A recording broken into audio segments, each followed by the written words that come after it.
Nah yang kedua, saya nangkep nih Kang Jen ya, rata-rata lulusan Amerika itu agak mendukung agresi Israel. Kok Kang Jen agak berbeda ini? Apakah nggak ada takut seun-seun gitu?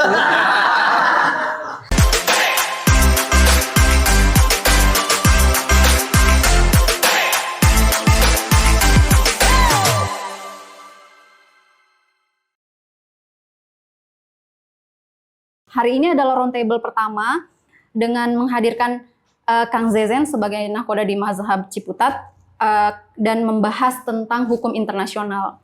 Kalau kita sekilas, Bang Zezen ini adalah kader Ciputat ya. Kader Ciputat yang S1, S2, dan S3 itu memang konsentrasi pada hukum internasional. Dan terakhir beliau merupakan alumni Universitas of California, Los Angeles ya Kang? Iya. Ya, dan juga kalau nggak salah disertasinya itu juga membahas tentang hukum internasional dalam perspektif Islam.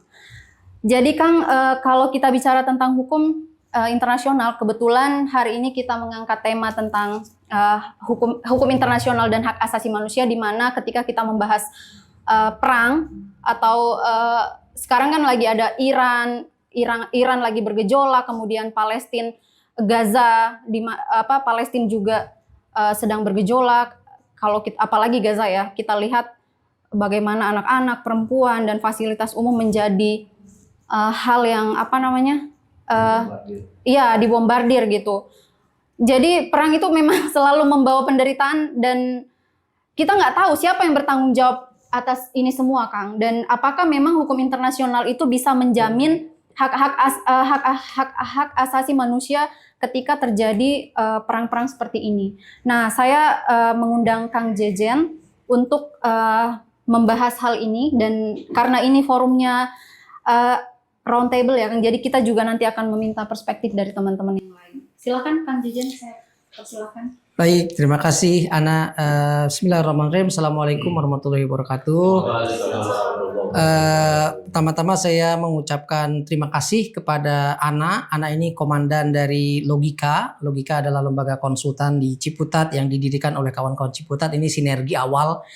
Memang dari awal ide dari Mazhab Ciputat, baik di kegiatan sekolah maupun kursus atau roundtable, kita ingin mensinergikan semua potensi yang ada di Ciputat, inklusif, semua kelompok, semua golongan bisa berpartisipasi bersama-sama. Dan karena Ana siap di roundtable pertama ini, alhamdulillah terima kasih sudah bisa memfasilitasi kegiatan ini. Semoga nanti di kegiatan-kegiatan roundtable lain ada pembicara lain, ada lembaga lain yang bisa berkolaborasi, begitu ya, sehingga kita ini menjadi gerakan yang masif bersama-sama. Dan kenapa saya jadi pembicara pertama, karena biar mudah saja, ini Mazhab Ciputat harus jalan, ya mau tidak mau ketuanya lah memberikan contoh, uswatun hasanah. Jadi sudah ketuanya dulu, kita mulai menjadi pembicara. Kebetulan saya juga gini-gini mungkin sarjana lah ya, saya gini-gini saya sarjana lah, saya sekolah dari S1 dengan Bang Andi dulu di Fakultas Syariah, S2 di Melbourne Law School, sama-sama di Australia dengan Bang Andi. Kebetulan saya sudah selesai S3 di University of California of Los Angeles atau UCLA. Jadi memang saya merasa saya cukup punya kompetensi untuk berbicara tema terkait hukum internasional, hukum Islam, sejarah hukum Islam, studi hukum Islam secara keseluruhan ya. Saya juga sekarang akademisi di Universitas Islam Internasional Indonesia, kaprodi di sana. Jadi saya kira udah, mungkin yang penting kita jalan, kita dorong agar kegiatan di Mazhab Ciputat ini berjalan kembali. Semoga nanti ke depan Bang Andi bisa jadi pembicara, Bang Isnur, Bang Adi Prayitno, Bang Burhan, siapapun lah yang bisa menjadi pembicara, kita akan gerakan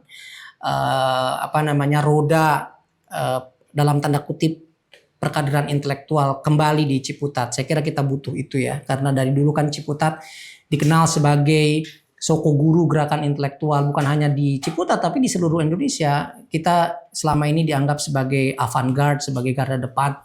Karena kalau kita lihat gerakan-gerakan pembaharuan Islam, gerakan-gerakan pemikiran Islam banyak yang lahir dari rahim perkaderan intelektual di Ciputat. Dan karena itu saya kira perkaderan intelektual tidak boleh mati. Ini kita harus lanjutkan kembali, dan karena itu yang kita lakukan hari ini mungkin langkah kecil, tapi semoga langkah kecil ini menggelinding menjadi bola salju yang setelah menjadi bola salju dia akan membawa elemen-elemen lain untuk ikut terus menggelinding menggerakkan katakanlah gerakan intelektualisme bukan hanya di Ciputat tapi di Indonesia. Itu harapan kita bersama-sama.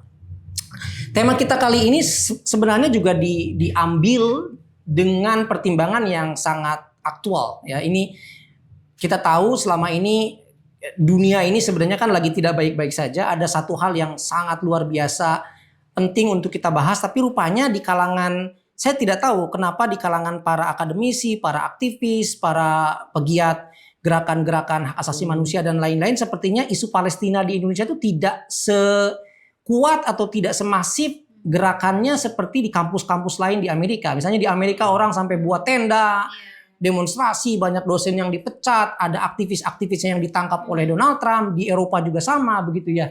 Nah sayangnya di Indonesia ini rupanya gerakan ini kita adem ayem saja seperti tidak ada apa-apa.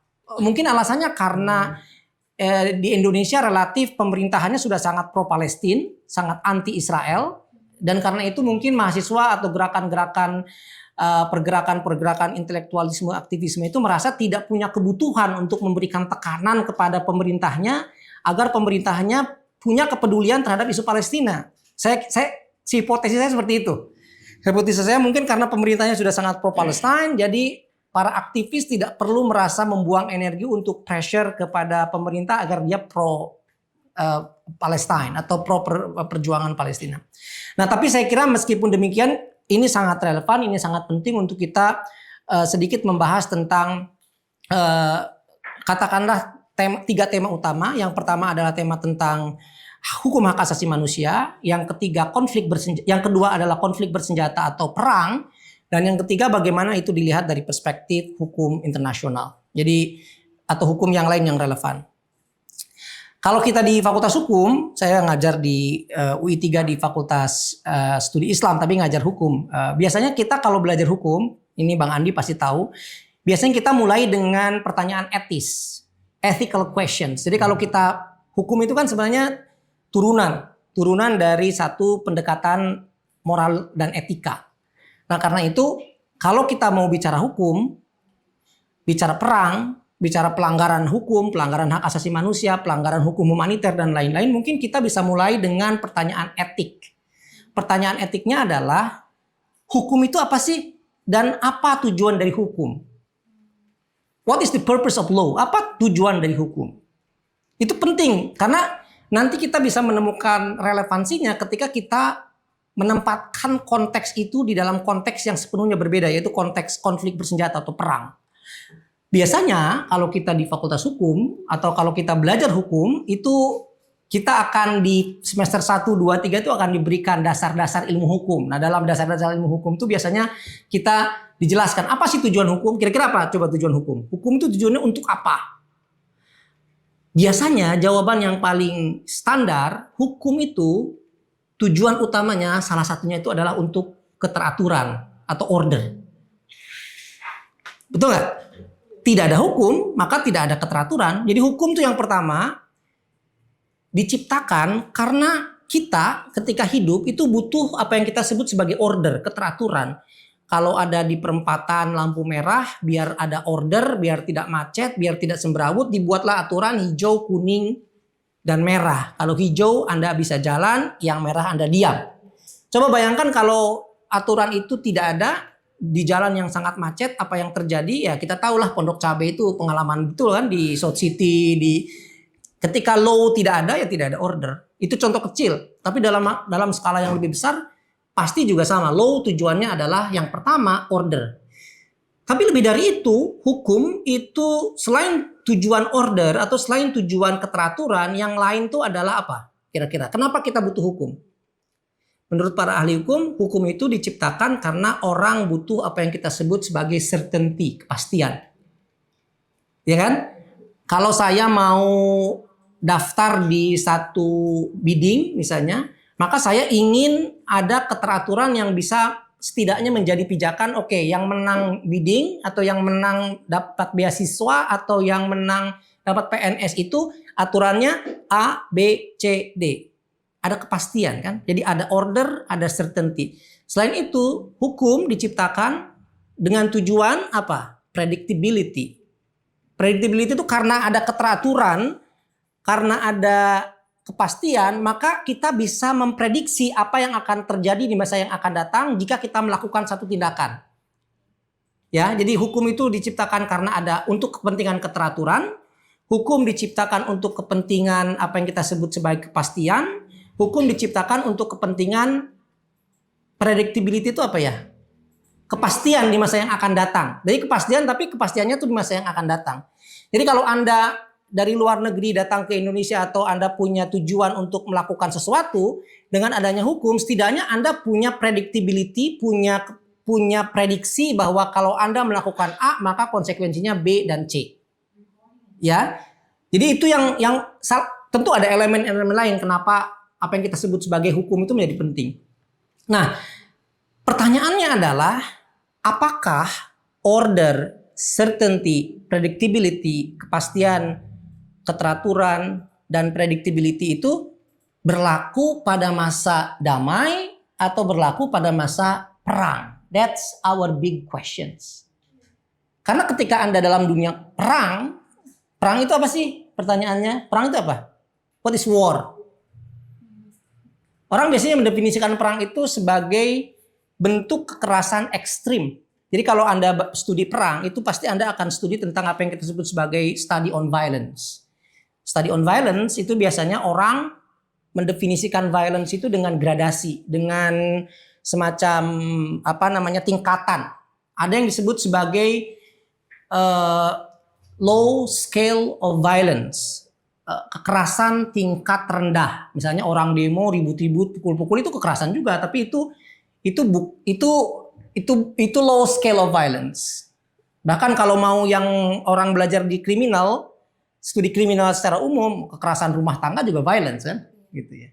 Violence di mana? Tetapi kalau kita bicara violence di scale publik, di ruang publik itu ada low scale violence. Misalnya tadi ada yang disebut sebagai riot. Riot itu apa? Kerusuhan ya.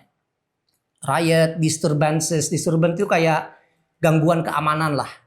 Nah, gradasinya biasanya gitu, dari mulai low scale violence terus meningkat sampai extreme high form of violence. Udah tinggi dan masif violence-nya itu war.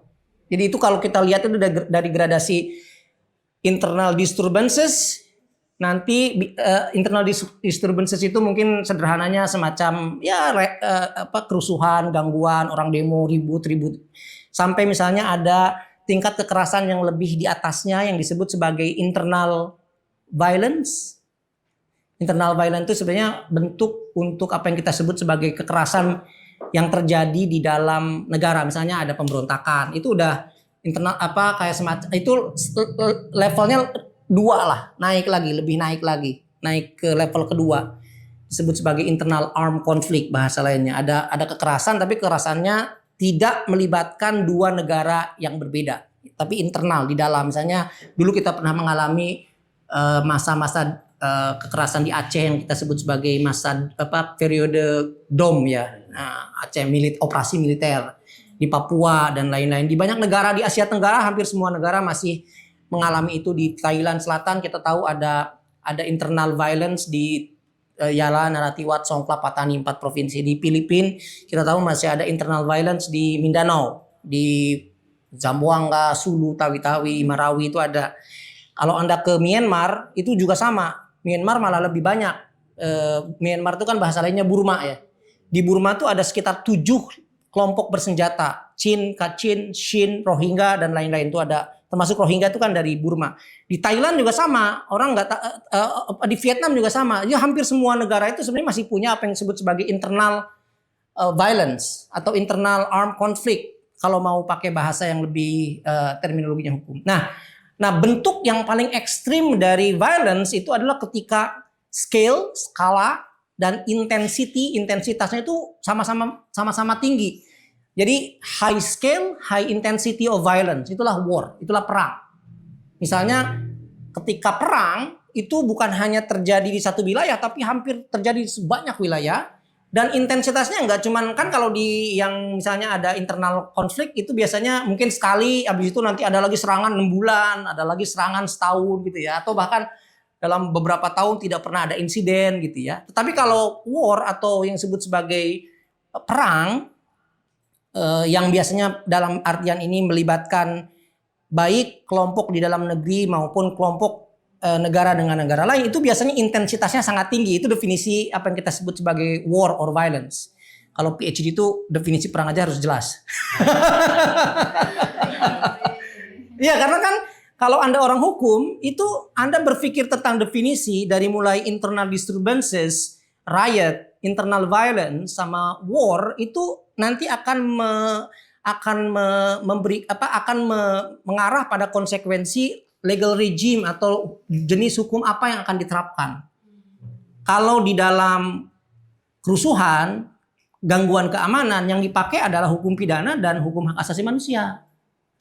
Kalau di dalam internal violence atau internal armed conflict, konflik bersenjata dengan pemberontak dan lain-lain, yang dipakai biasanya adalah beberapa elemen dari hukum humaniter, hukum hak asasi manusia, dan hukum pidana.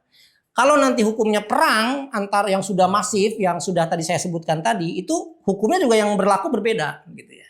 Nah, tapi kalau kita kembali kepada pertanyaan etiknya adalah, kalau kita bicara hukum dan kita bicara perang, sesungguhnya kita bicara dua situasi yang sepertinya kontradiktif. Law, hukum itu kan butuh order, predictability, stability, kan, gitu ya, certainty, kan. Perang itu adalah situasi di mana tidak ada order, tidak ada predictability, tidak ada certainty. Orang lagi perang, mana mungkin kita sibuk mikirin lampu merah, mana mungkin kita sibuk mikirin even kuliah dan lain-lain. Mungkin dalam perang semua jadi tidak, dalam tanda kutip, tidak ada. Jadi makanya menurut para ahli, war is when law stop working. Jadi perang adalah situasi di mana hukum tidak berfungsi, karena semua elemen-elemen yang ingin dicapai di dalam hukum itu sepertinya agak susah untuk kita bisa capai dalam kondisi perang. Nah, tapi pertanyaan etiknya lagi adalah, lalu apakah dengan demikian dalam kondisi perang menjadi lawless, menjadi tidak ada hukum sama sekali? Kan itu. Apakah ada hukum yang terlepas dari kondisi apapun tetap bisa berlaku dan harus dilakukan, harus diimplementasikan di dalam kondisi apapun? Itu pertanyaannya. Makanya pertanyaan ini menarik. Karena kalau dalam kondisi perang, hukum sementara tidak berfungsi, apakah dengan demikian perang menjadi situasi tanpa hukum sama sekali? Kan gitu pertanyaannya. Nah, jawabannya ternyata enggak. Jawabannya ternyata meskipun dalam kondisi perang, itu ada hukum yang tetap berlaku tanpa alasan apapun. Jadi apakah alasannya perang itu misalnya perangnya untuk kepentingan bela diri, self defense ya, membela diri, atau perang itu perang untuk kepentingan yang lain, tetap harus ada situasi di mana hukum itu akan tetap berfungsi. Kalau kita belajar HAM, Bang Andi pasti tahu, kita belajar human rights, itu biasanya disepakati oleh para ahli hukum internasional terutama, dalam kondisi perang, bahkan sebenarnya hukum hak asasi manusia atau human rights itu tidak sepenuhnya implemented. Hanya core human right atau hanya hukum HAM yang utama, yang core, itu yang masih dalam tanda kutip berlaku. Yang lainnya menurut para ahli hukum itu bisa mengalami apa yang oleh para ahli hukum itu disebut sebagai derogable. Derogable itu artinya, derogation itu artinya penurunan status dari berlaku menjadi tidak berlaku atau tidak berlaku sepenuhnya. Makanya kalau kita belajar hukum hak asasi manusia, itu ada dua jenis hukum dalam hak asasi manusia yang disebut sebagai derogable right, ada non-derogable right. Ada hukum HAM yang itu statusnya bisa tidak diberlakukan untuk sementara atau dikurangi pemberlakuannya. Ada elemen yang sepenuhnya tidak bisa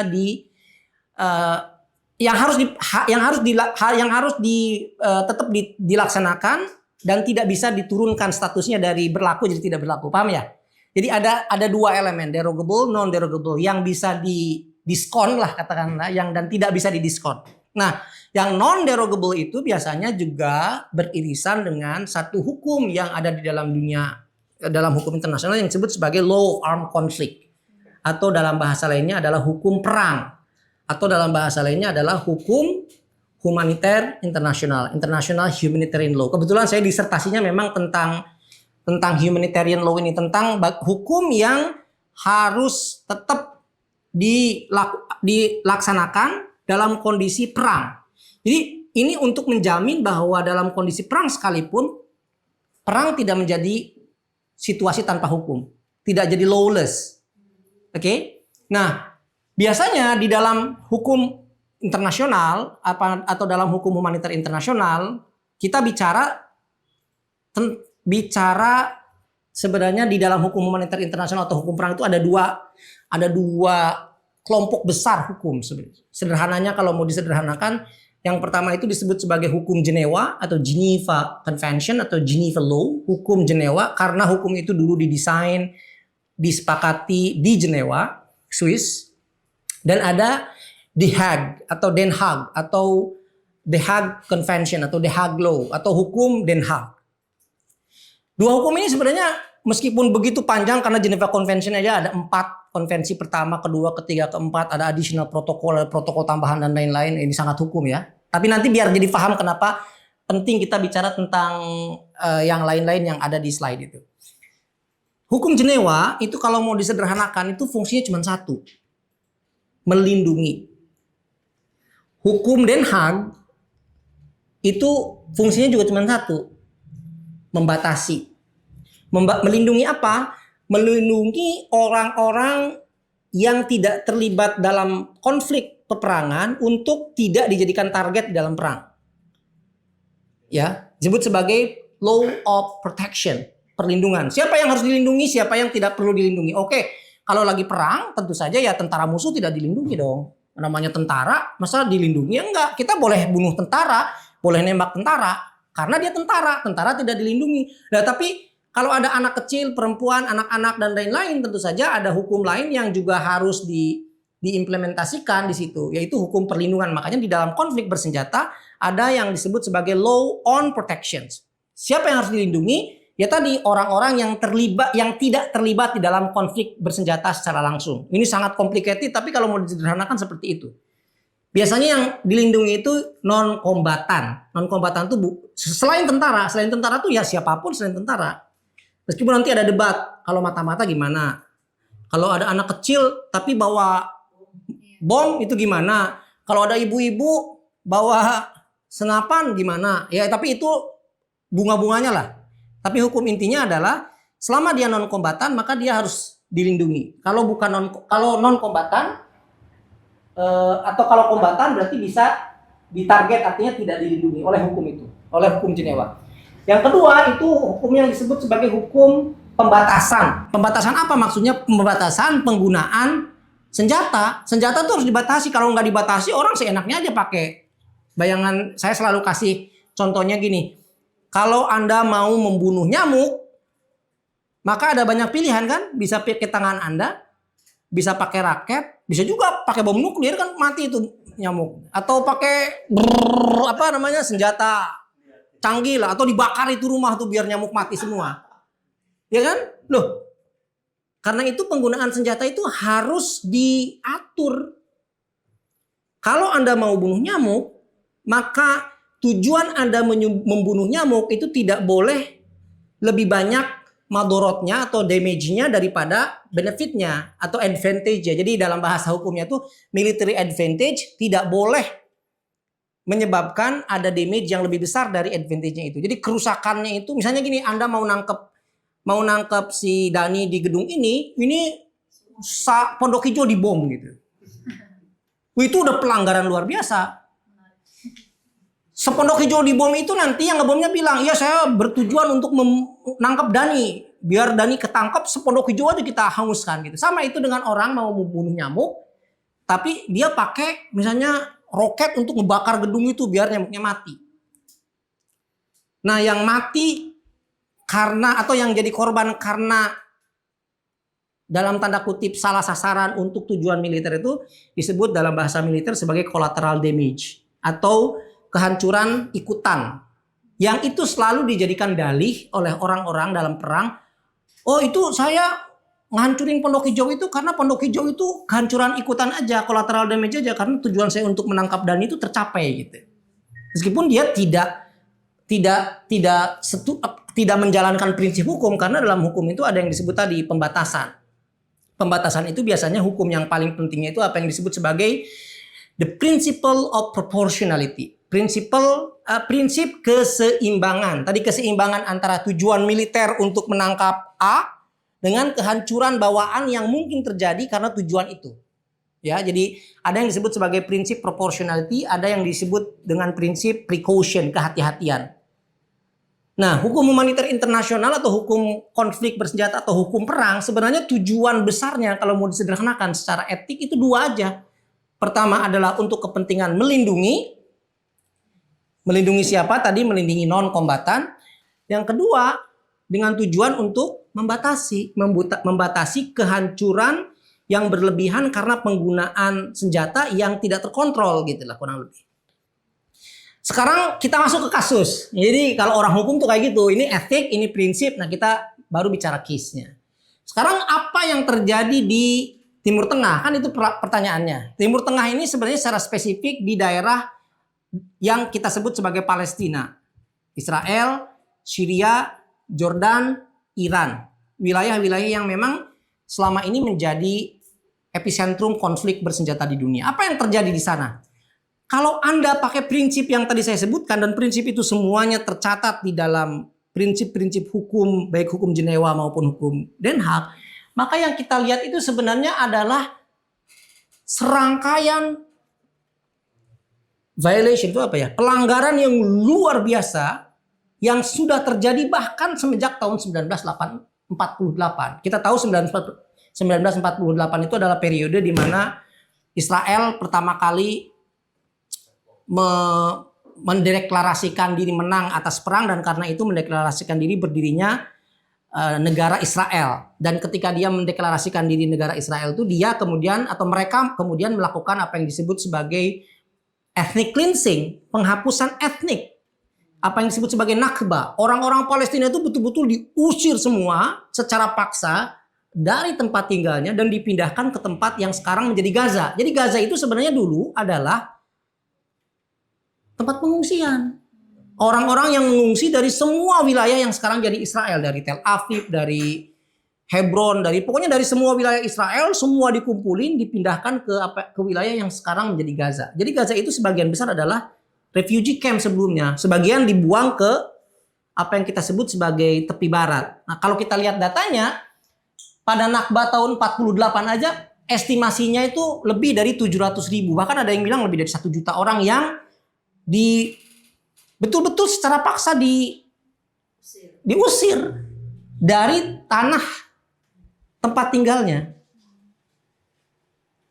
Dan yang lucu, pengusiran itu sebenarnya ada dua alasannya. Yang pertama, alasan karena Israel menganggap menang atas perang itu, karena itu dia menganggap kalau saya menang perang ya itu wilayah itu punya saya. Tapi yang menarik, alasan teologis sebenarnya. Alasan teologis yang selama ini selalu terus-menerus didengungkan dan dipakai oleh orang-orang Israel Zionis, yang itu sangat sebenarnya tidak masuk akal. Kan selama ini landasan teologinya adalah bahwa Israel itu adalah tanah yang dijanjikan untuk orang-orang Yahudi, kan gitu. Karena itu mereka merasa itu adalah tanah mereka. Dulu 3.000 tahun yang lalu, 2.000 tahun yang lalu nenek moyang saya tinggal di situ. Nah, sekarang saya mau balik ke situ. Jadi pakai argumen bahwa tanah ini 3.000 tahun yang lalu, 2.000 tahun yang lalu adalah tanah nenek moyang saya.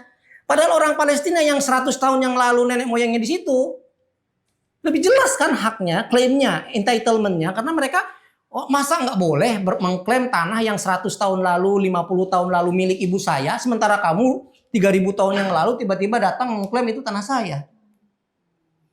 Tapi apapun alasannya, terjadi pelanggaran HAM yang luar biasa sejak dari awal. Dan yang lucu, ini yang anomali sebenarnya. Anomali dari yang apa yang kita sebut sebagai gerakan Zionis. Kan Zionisme itu adalah gerakan nasionalisme Yahudi ya. Jadi orang-orang Yahudi ketika nasionalisme mulai muncul di semua negara karena ada apa yang disebut sebagai post-colonial movement, apa yang disebut sebagai gerakan pasca kolonial di Asia, di Afrika, dan di beberapa tempat. Israel, apa yang disebut sebagai Zionis, ketika kolonialisme berakhir, malah dia baru memulai, paham nggak? Jadi yang lain berakhir, dia mulai dengan mengokupasi wilayah yang selama ini kita sebut sebagai wilayah Palestina. Jadi logiknya itu adalah logik kolonialisme abad ke-17, 18, 19, tapi diterapkan di abad 20. Paham nggak? Dan itu juga alasan yang selalu dipakai oleh Zionis Israel untuk bilang, loh, itu orang Inggris juga sama, datang ke Amerika, datang ke New Zealand, datang ke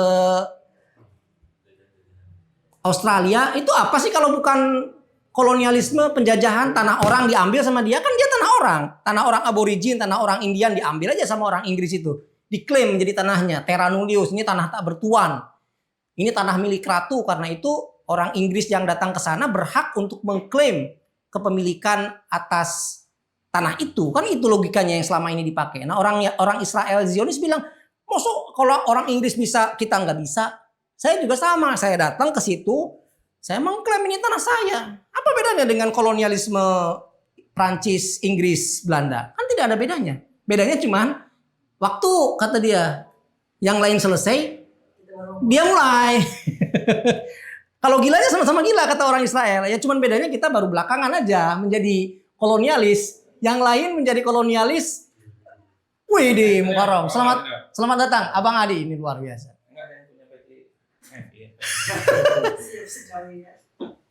Makasih, Bang Adi. Jadi kolonialisme Zionis itu polanya sama, patternnya sama, praktiknya sama. Misalnya praktek apa sih kolonialisme zaman dulu? Kolonialisme pada masa Inggris, Belanda, Prancis, Jerman kan sama. Orang Eropa datang ke tanah baru, mengklaim tanah itu tak bertuan, dia tancapkan bendera, kemudian dia mengaku bahwa tanah itu miliknya.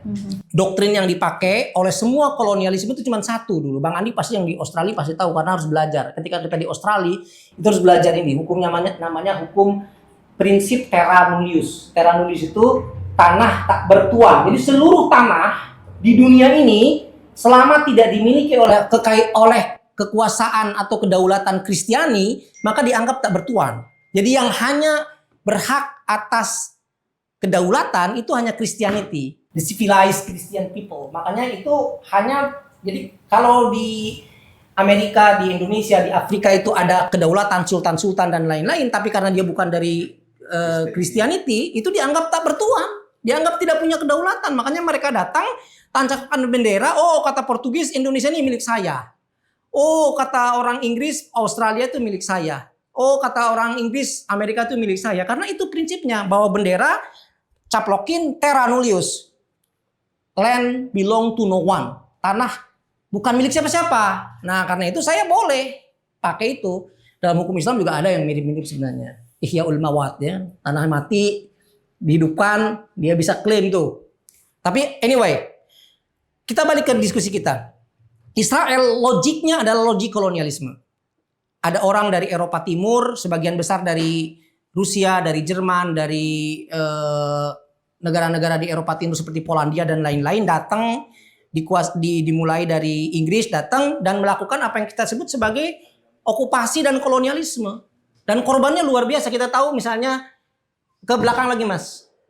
Yang pertama. Ya. Jadi sebenarnya yang disebut sebagai illegal settlement itu secara prinsipil sudah melanggar prinsip-prinsip hukum Jenewa, pasal 49 dari Geneva Convention nomor 4. Jadi kejahatan yang pertama adalah kejahatan okupasi dan settlement. Ini adalah apa yang disebut sebagai the mother evil. Ibunya setannya tuh ini. Karena kalau dia tidak melakukan okupasi dan melakukan penjajahan, kan kejahatan-kejahatan yang lain nggak ada. Kejahatan induknya tuh ini. Sama kayak ketika Belanda itu ketika datang ke Indonesia, kejahatan induknya kan penjajahannya. Nanti di bawahnya ada kekerasan terhadap orang di Banda, ada kekerasan terhadap di Sumatera Barat, yang di Ponorogo ada kekerasan di Jawa Tengah dengan misalnya Tangerang di Ponorogo dan lain, itu kayak turunannya, tapi yang tanam paksa ya. Dasarnya adalah occupation, colonialism and settlement. Next.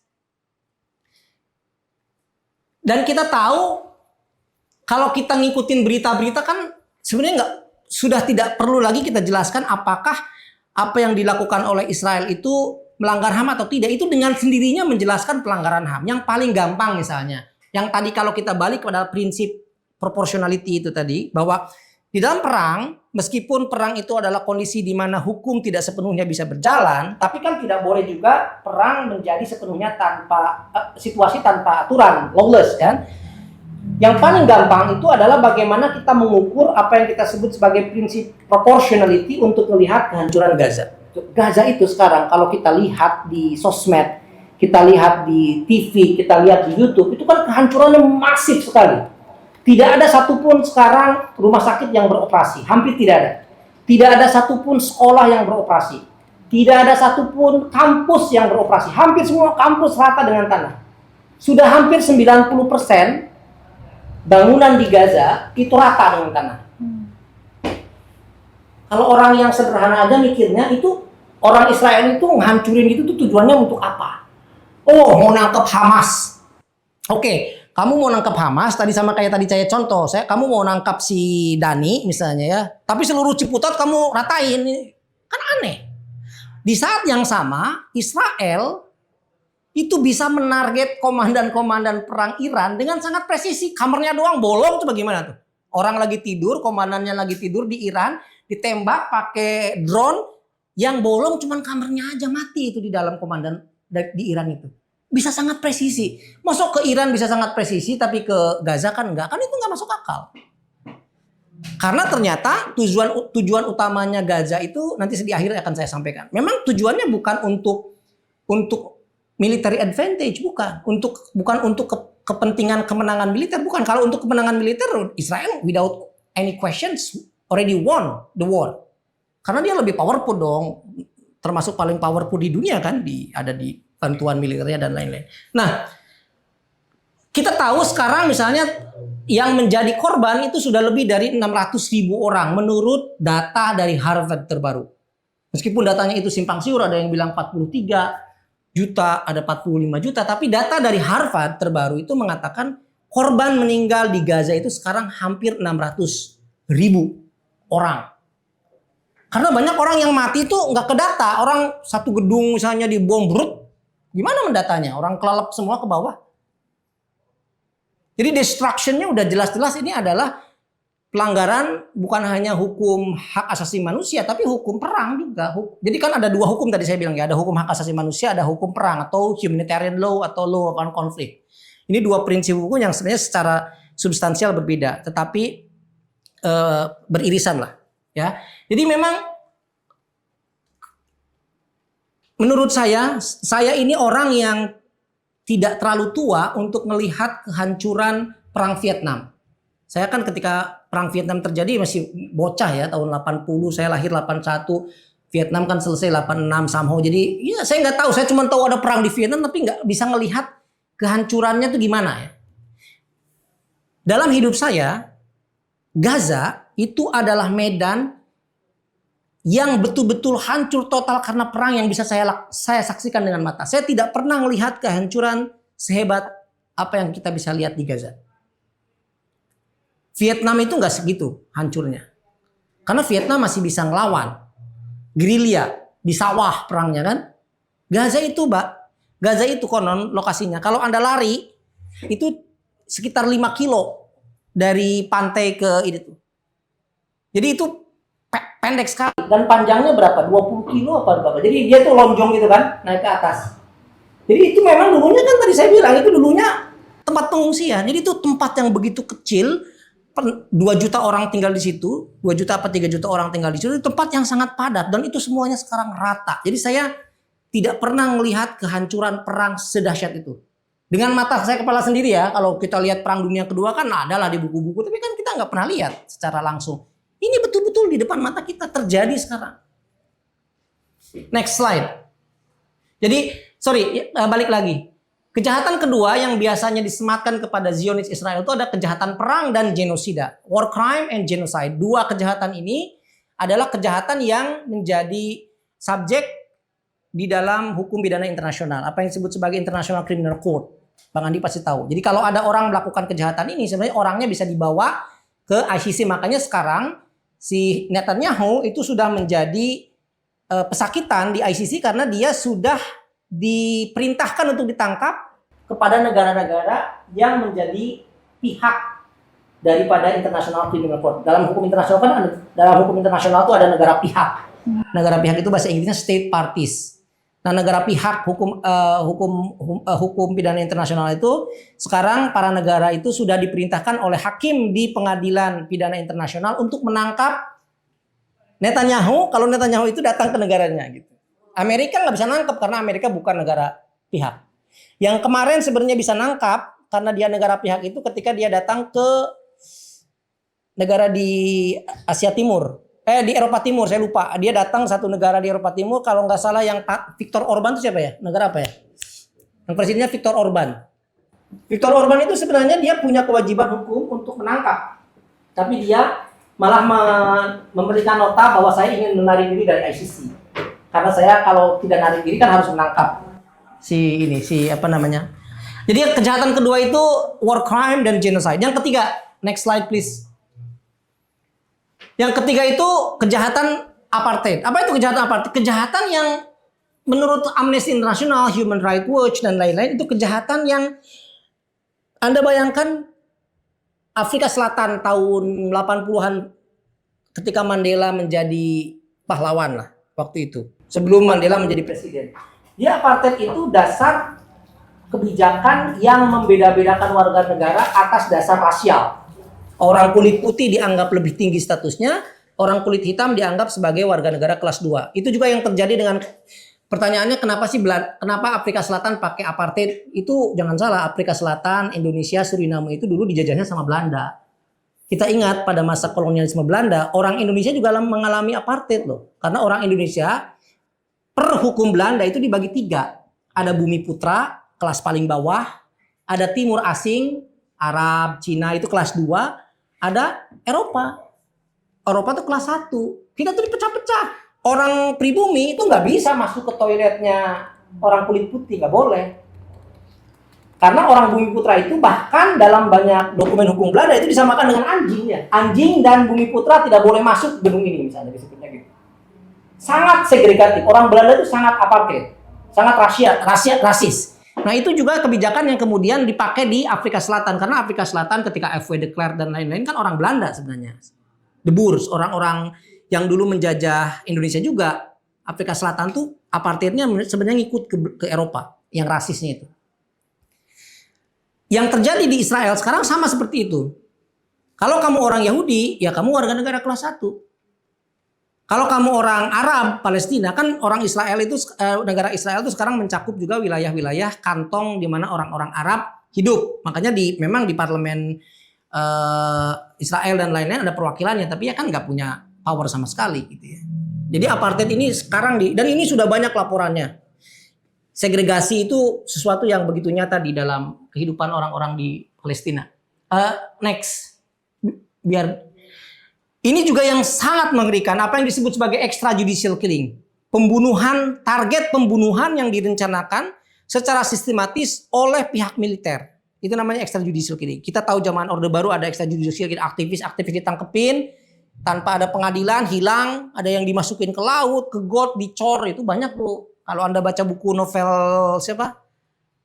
Yang bestseller? Raut Bercerita. Itu Laila Khudori, Anda harus baca tuh Laila Khudori, itu keren itu bagaimana praktik extrajudicial killing terhadap para aktivis yang sangat kritis terhadap Orde Baru, diikat, tembak, badannya dikasih batu, cemplungin ke laut. Itu tiap hari terjadi di Gaza. Baru kemarin korban terbaru itu adalah direktur Rumah Sakit Indonesia yang rumahnya betul-betul dirudal sama Zionis Israel, dirudal. Jadi sekeluarga mati semua. Hampir sudah tidak ada lagi dokter di Palestina. Hampir sudah tidak ada lagi wartawan yang kritis di Palestina sekarang. Karena semuanya ditarget. Karena dokter, wartawan, dan para cendekiawan itu kan semacam ruhnya dari satu bangsa kan. Karena wartawan bisa melaporkan, dokter bisa mengobati, para cendekiawan bisa mengguide katakanlah pergerakan bangsanya dan lain-lain. Itu hampir semuanya ditarget secara masif, secara sistematis oleh Israel. Next. Kayaknya terakhir ya. Yang ini mungkin udah jelas lah tadi ya. Kan kalau di dalam perang kamu tidak boleh menarget anak-anak dan wanita. Anak-anak yang mati di Palestina itu sekarang lebih dari 15.000 orang. Anak-anak tok. Bayangin. Hampir ini datanya data lama nih. Tapi menurut data terbaru saya sebelum kesini ngecek itu sekitar lebih dari 15.000 orang anak-anak itu mati. Belum lagi kita melihat anak-anak yang amputasi dan lain-lain. Next, biar saya masuk ke hal lain yang lebih win, yang lebih YIN. Ayo udah, oke. Saya masuk ke yang win-nya nih, yang YIN. Saya sebagai orang yang belajar studi Islam, belajar hukum internasional, belajar teologi, akhirnya bertanya, apakah ada sumbangsi dari teologi Judaism yang memberikan kontribusi dan justifikasi pada barbarisme yang begitu mengerikan itu? Kan pertanyaannya itu sama valid dong, orang bertanya sama dengan dulu orang bertanya, orang-orang barat orang bertanya, ini apakah terorisme yang terjadi di dunia ini karena ada WTC, ada bom Bali dan lain-lain itu apakah didorong oleh satu penafsiran keagamaan tertentu dalam Islam? Makanya disebut sebagai fundamentalisme, radikalisme. Itu kan ada elemen-elemen penafsiran terhadap agama yang memberikan kontribusi pada kekerasan yang terjadi di tubuh umat Islam sehingga munculnya gerakan terorisme, perlawanan dan lain-lain. Itu pertanyaannya. Pertanyaan valid dong. Saya juga boleh dong bertanya, apakah kekerasan yang tak terperikan yang terjadi di Gaza itu tidak lepas dari satu pola penafsiran Judaism di dalam tubuh orang-orang Yahudi sehingga menyebabkan apa kerusakan yang kita lihat itu seperti itu. Jadi ada sumbangsi penafsiran keagamaan dalam Judaism, dalam keyahudian yang berkontribusi terhadap masifnya kerusakan itu. Studi saya pernah presentasi di satu pertemuan di Ma'arif. Studi saya itu mengatakan iya jawabannya.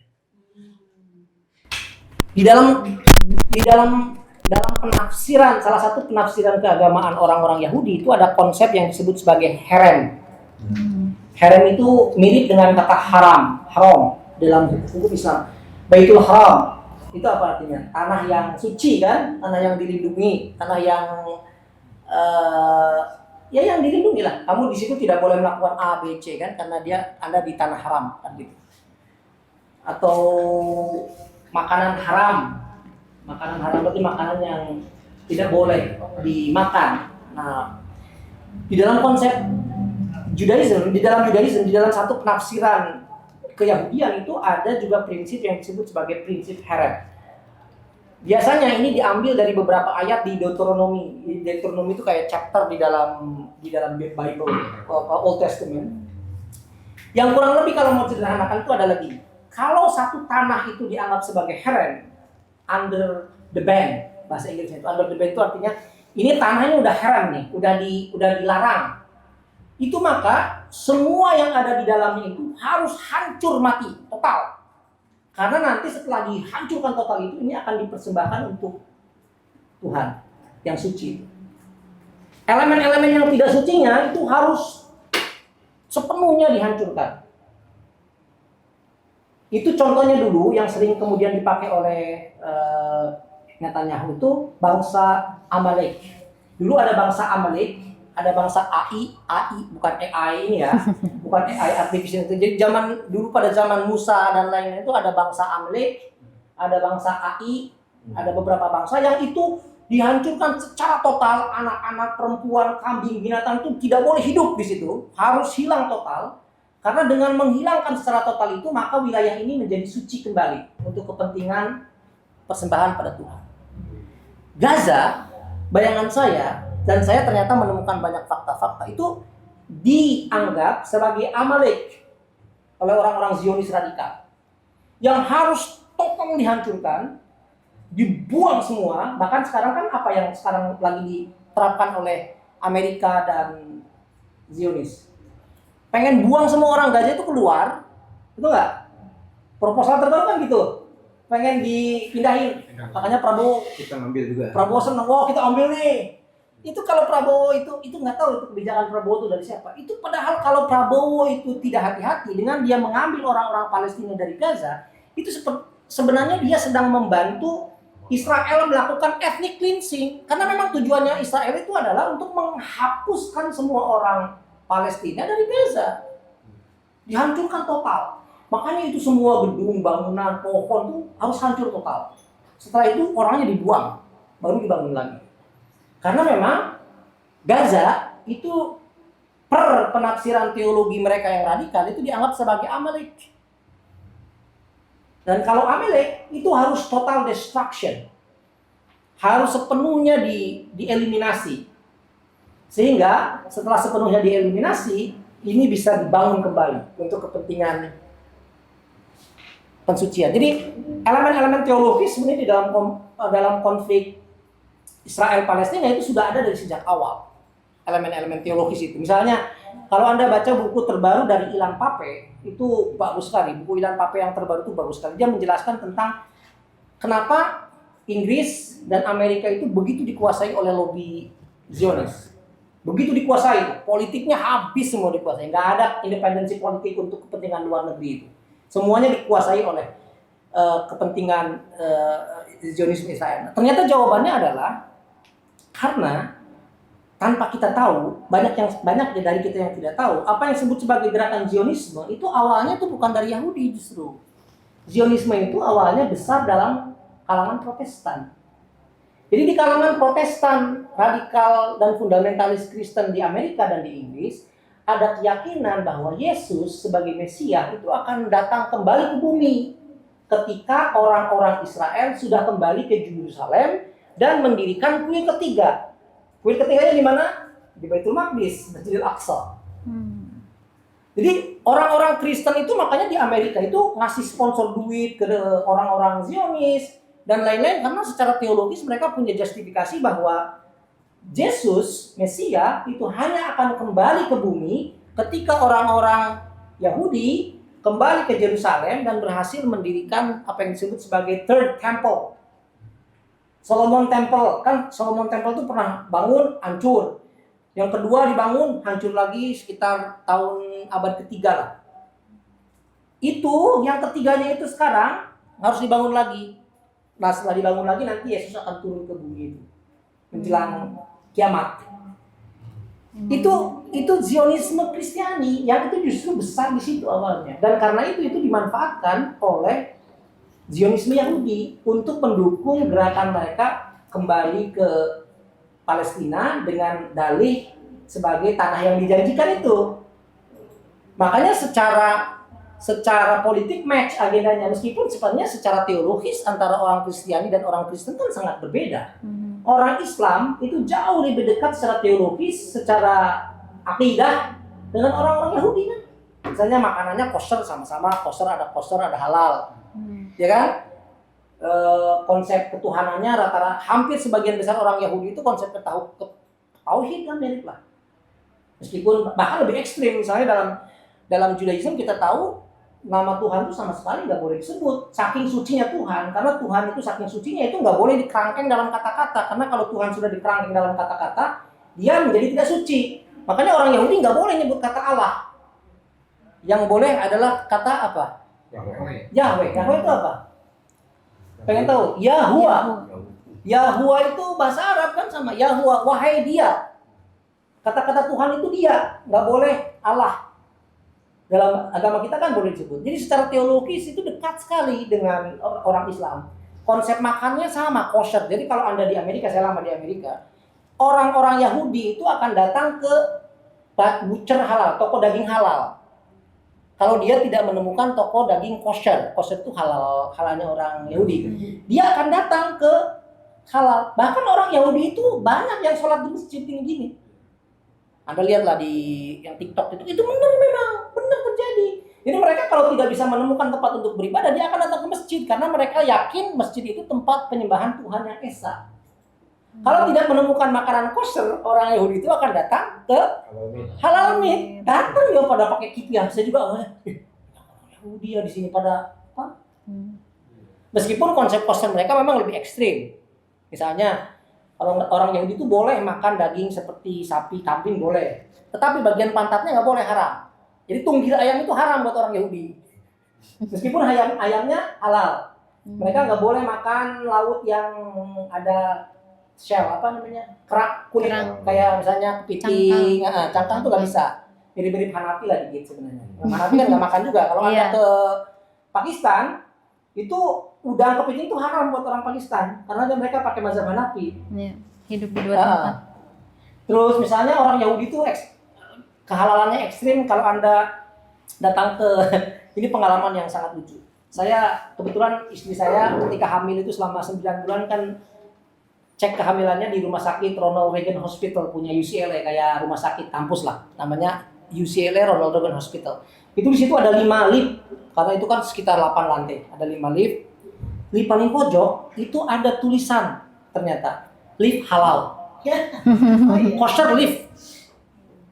Jadi lift aja orang Yahudi itu harus halal. Kenapa kosher lift? Karena ketika hari Sabtu orang Yahudi kan nggak boleh pakai elektronik, nggak boleh nyalain listrik, nggak boleh matiin listrik, pokoknya nggak boleh naik mobil, nggak boleh. Kalau orang lain yang nyetirnya boleh, dia numpang. Naik lift orang Yahudi itu ketika hari Sabtu nggak bisa nih, misalnya dari lantai 1 ke lantai 10 langsung pijit 10, 2, 3, 4, 5, 6, 7, 9 kan gewat. Kalau lift yang halal itu kalau hari Sabtu, kalau dari lantai 1 ke lantai 10, lantai 1, lantai 2 buka, ting, tutup lagi. Lantai 2, lantai 3 buka, tutup lagi. Terus sampai lantai 10. Karena kayak jalan kaki. Paham nggak? Kulkas itu, orang Yahudi itu strict banget kulkasnya kosher. Misalnya orang Yahudi itu, kalau makan meat, daging, misalnya ada makanan tertentu yang halal, tapi kamu salah simpan itu jadi haram. Makanya ada sertifikasi kosher untuk fridge atau apa namanya kulkas. Orang Islam di Indonesia ngikut-ikutan tuh tren. Panci halal, kulkas halal, kerudung halal. Itu ngikutin orang Yahudi bener 100% itu. Mesin cuci halal. Mesin cuci kok halal? Itu piye? Yang lucu baygon halal. Teman saya dari Amerika pada datang, is it baygon halal? Ya, can we drink it? Masa baygon halal? Buat apa baygon halal? Ya baygon jelas haram lah. Mabuk kok, mati kok. Kulkas kok di sertifikasi halal. Saya bilang ini ikutin betul orang Yahudi. Anyway, poin saya adalah secara teologi, secara jurisprudens sebenarnya orang-orang Yahudi itu jauh lebih dekat dengan Islam. Makanya kalau kita lihat sejarah peradaban dari mulai let's say zaman Nabi Muhammad sampai sekarang, itu hampir tidak pernah ada konflik substansial antara orang Islam dengan orang Yahudi. Selain dimulai 1948, dan sebenarnya triggernya itu bukan teologi, bukan jurisprudens. Trigger utamanya itu adalah apa? Land issue. Makanya saya selalu bilang sebenarnya di Palestina itu yang paling penting itu bukan masalah teologi, bukan masalah jurisprudens, itu masalah kolonialisme. Ada orang punya tanah, diambil tanahnya, as simple as that. Itu bukan masalah teologi, itu bukan masalah jurisprudens. Karena secara teologi, secara jurisprudens umat Islam jauh lebih dekat. Tetapi secara politik menjadi merging dengan orang Kristiani yang secara teologi jauh lebih berbeda. Orang Yahudi sama orang Kristen itu, waduh sebenarnya gitu banget. Karena secara teologi kan mereka orang Kristianiti itu munculnya ya karena konflik dengan Yahudi. Atau Yahudi itu muncul ya karena ada konflik dengan Kristianiti kan gitu. Yesus itu kan orang Yahudi yang mengklaim membawa agama baru namanya Kristianiti gitu. Tetapi dia merge sekarang secara politik karena ada kepentingan tadi itu, mesianisme di dalam tubuh apa yang kita sebut sebagai gerakan Zionis Kristen di Inggris dan di Amerika abad ke-19, merge dengan agenda Zionisme nasionalis Yahudi yang ingin memberikan bangsa khusus untuk orang Yahudi di Palestina. Jadi mereka punya kepentingan untuk memadukan dua kepentingan itu menjadi kepentingan yang secara politik kita bisa lihat sekarang. Saya kira itu dari saya. Mohon maaf kalau terlalu panjang. Kita ingin ada sedikit juga mungkin komentar, diskusi dari kawan-kawan. Ini agak ngalor ngidul tidak apa-apa lah. Jadi ini ada hukum internasionalnya, ada fikihnya, biar kelihatan ciputat. Betul. Siap Kang. Terima kasih anak Siap. atas ininya, kawan-kawan atas atensi dan perhatiannya. Terima kasih Kang Zezen atau Kang Jejen lah, kita lebih akrab dengan. Saya sih bukan orang Sunda ya Kang, harus biasanya pakai Z jadi J. Tapi lebih nyaman kayaknya. Saya sambil makan gak apa-apa ya? Iya, mangga. Jadi hari ini memang kita series roundtable ini dibuat senyaman mungkin, di mana tidak hanya satu arah tapi akan ada beberapa penanggap kebetulan karena ini temanya cukup menarik dan banyak para ahli nih yang hadir di sini. Saya akan undang beberapa di antara siapa yang mau pertama memberikan tanggapan. Ini diskusi Jejen dahsyat banget nih. Dari tema lokal kita tadi, pertanyaan yang di awal tadi tentang lokal itu juga menarik, tentang mengapa di kita tidak terlalu kuat tadi kan sentimen anti Israel dibanding dengan Amerika gitu ya. Nah, yang muncul kan di kita itu kekuatannya adalah pro Palestinnya. Tapi anti Israelnya, nah, itu kan kalau mau kita lihat itu sesuatu yang mungkin perlu dibedah juga dalam diskusi yang lain. Tapi karena kita ini diskusinya bukan tema politik gitu kan, waktu tema politik itu sesuatu yang menarik tuh, karena kan itu kan akan melihat bagaimana sebenarnya konfigurasi cara berpikir umat Islam Indonesia sebenarnya tentang isu ini. Yang kita lihat gerakannya lebih banyak pada bentuk konkret donasi. Ya kan? Tapi tidak dalam perlawanan pemikiran, bahkan perlawanan yang lebih besar gitu loh. Pergerakannya beda dengan Amerika tadi. Tapi itu skip aja.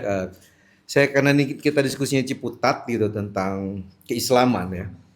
Saya lebih tertarik tadi tentang melihat bagaimana konstruksi pikiran tentang teologi ini mempengaruhi tindakan nyata. Kalau kita mau tarik lagi pada cerita-cerita perang masa lalu, ya perang-perang besar yang melibatkan jumlah korban yang sangat banyak, nggak bisa tinggal bisa diputus dengan alasan teologis. Perang salib, perang Islam untuk melakukan proses ekspansi misalnya ya kan, itu korbannya juga nggak main-main gitu ya. Termasuk misalnya belakangan kita nggak tahu perang dunia pertama sebagai perlawanan dari kolonialisme, yang kolonialismenya tadi juga berbasis Christianity ya kan. Jadi setelah Islam teologinya memunculkan ekspansi sabilillah dalam rangka memperluas kekuasaan Islam, muncullah khilafah gitu ya. Nah kemudian kan itu kan dibalas dengan memunculkan ideologi Christianity yang memberikan dalil tadi kepada Belanda untuk datang ke Indonesia, Inggris datang ke Amerika, ya kan, datang ke Australia, karena semua merasa ya, kalau dalam teori konspirasinya kan ada yang bilang bahwa ini adalah cara bagi-bagi Vatikan kepada pasukan-pasukan yang ya berkontribusi besar dalam perang salib, kan kira-kira begitu. Entah itu benar atau enggak kita nggak tahu, tapi apapun itu dalam perspektif historisnya adalah linier dengan cara berpikir teologis. Nah, dalam kasus Yahudi ini tadi juga Jejen udah menyampaikan bahwa ada juga tarikan itu. Yang membuat saya menarik adalah mengapa tarikan ini tidak muncul perlawanannya dalam konteks teologis, sehingga ini sesuatu yang akan memunculkan perlawanan yang lebih besar. Misalnya katakanlah Islam tadi ya. Kalau kita bicara soal korban di sana kan Islam. Tapi kan kita nggak pernah melihat upaya menjadikan perang ini sebagai cara dengan mengkonsolidasi kekuatan Islam berbasis ideologi Islam. Itu nggak muncul sama sekali. Betul-betul nasionalisme. Ya, jadi ini bicaranya nasionalisme, bisa bicaranya tadi misalnya ya okupasi terkait dengan kayak tanah dan pembentukan negara gitu ya. Dan itu kan yang kita bisa lihat efeknya adalah negara-negara Arab satupun tidak ada yang bergerak. Nggak peduli sama sekali, ini bukan urusan, jangankan urusan agama lah gitu ya, bicara soal suku lah. Sukunya kan sama mereka ini, kalau mau dibilang cari titik temunya, tapi nggak peduli juga. Gitu. Sedangkan di pihak yang lain agresi ini semakin luar biasa. Kalau betul tadi seperti yang dibilang Jejen, karena motivasi ini membuat langkah penaklukan Gaza ini bukan sekedar penaklukan wilayah aja, tapi betul-betul manusia, hewan, binatang, semua gitu ya harus ditumpas untuk dibersihkan sebagai persembahan kepada langit. Nah tapi ini nggak muncul perlawanannya dalam perspektif ideologis yang lain. Nah ini saya nggak tahu apakah misalnya karena tadi disinggung lobby Yahudi yang sangat luar biasa, terutama Zionis gitu ya, menguasai jaringan politik dan ekonomi dunia sehingga membuat ide-ide seperti ini nggak bisa muncul. Itu ya kita nggak tahu apa kira-kira yang bikin. Dari sisi yang lain, pemahaman tentang ideologi Zionis ini juga saya kira sebenarnya udah muncul banyak di banyak buku lah gitu, dan sudah mulai dipahami juga. Tapi di sisi lain tidak ada muncul perlawanan yang kuat dari sisi ideologi untuk menyatukan perlawanan ini. Nah, apa yang saya ingin sampaikan berikutnya adalah kalau dari perspektif hukum kan kita tadi Jajan bicara soal tujuan-tujuan. Tapi ada satu aspek bicara soal enforcement. Ya, betul. Nah, ini yang belum kita bahas tadi di sana. Mengapa ada pelakuan seperti ini? Enforcementnya itu jauh dari yang kita bisa bayangkan. Hukum ada tanpa enforcement, nothing juga. Nah, ini yang menurut saya perlu kita perdalam gitu ya, tentang enforcement terkait dengan hukum war ini, tentang hukum perang. Seperti apa sih? Misalnya kita mau bicara peran PBB dan instrumen-instrumennya, atau misalnya melibatkan negara-negara tertentu yang ambil alih. Gitu. Ataukah memang ini tanda-tanda ke depan ini kesatuan dan perdamaian dunia ini sudah menjadi ancaman yang serius. Ini kan kita nggak bicara soal Gaza aja, kita bicara Israel juga menyerang ke Iran, ke Syria. Ada di ujung sana bicara soal Ukraine misalnya. Nah, kita nggak tahu Cina sedang membidik apa misalnya kan, Amerika juga sedang membidik apa. Nah, bagaimana kita melihat landscape ini? Gitu ya, dalam konteks menjaga hukum internasional sebagai instrumen yang disepakati bersama. Kalau crack berang ini semuanya, seperti apa kita mau melihat hukum internasional ini ke depan dalam konteks menjaga perdamaian? Kan itu saya kira hal-hal yang perlu dipikirkan gitu ya kita ya. Ya. Saya kira ini saya tadi yang luput dari saya memang betul itu Bang Adi, terima kasih atas inputnya. Saya kira betul, memang ada problem sangat serius kalau kita bicara tentang hukum internasional itu di problem enforcement. Sudah jelas ada pelanggaran, sudah ada keputusan hukum dari ICC International Criminal Court Judge yang memberikan verdict putusan bahwa Netanyahu melakukan pelanggaran hak asasi manusia, melakukan genosida dan lain-lain. Tapi pertanyaannya adalah bagaimana semua ini bisa di-enforce, bagaimana semua ini bisa ditegakkan, kan gitu.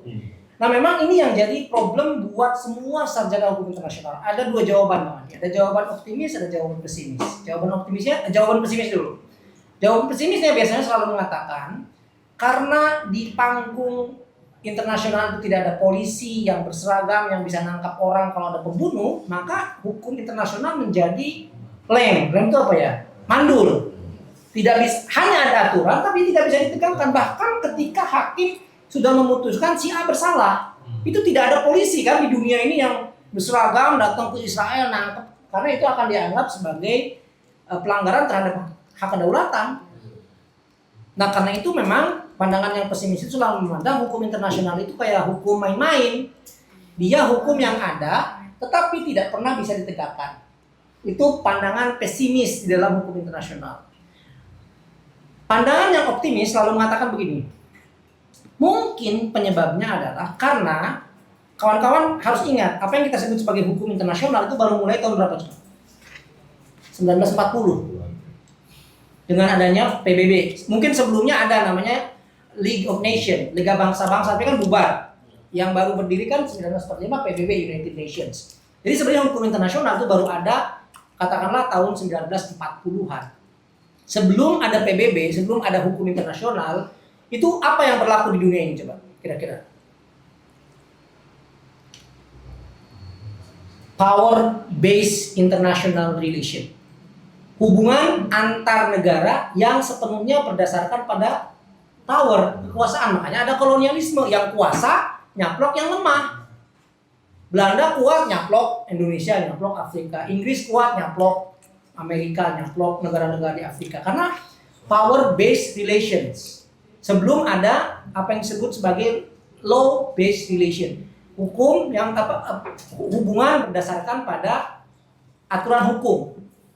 Nah, secara evolusioner power based relations atau hubungan berdasarkan kekuasaan itu dipraktekkan umat manusia sudah beribu-ribu tahun, mungkin dari 5.000 tahun yang lalu sampai tahun 1945. Semuanya itu adalah power based relation. Ketika kita mulai tahun 1945 beralih dari power based relation kepada legal based relations, hubungan berdasarkan aturan hukum, sebenarnya kita tidak bisa juga menjudge bahwa hukum internasional itu gagal. Karena kalau kita lihat dari perspektif evolusioner, ini baru berapa tahun legal based relation ini atau law based relation ini, hukum berdasarkan hubungan berdasarkan hukum itu kan baru mungkin belum 100 tahun, baru 75 tahun let's say, ya kan? 75 tahun, 80 tahun.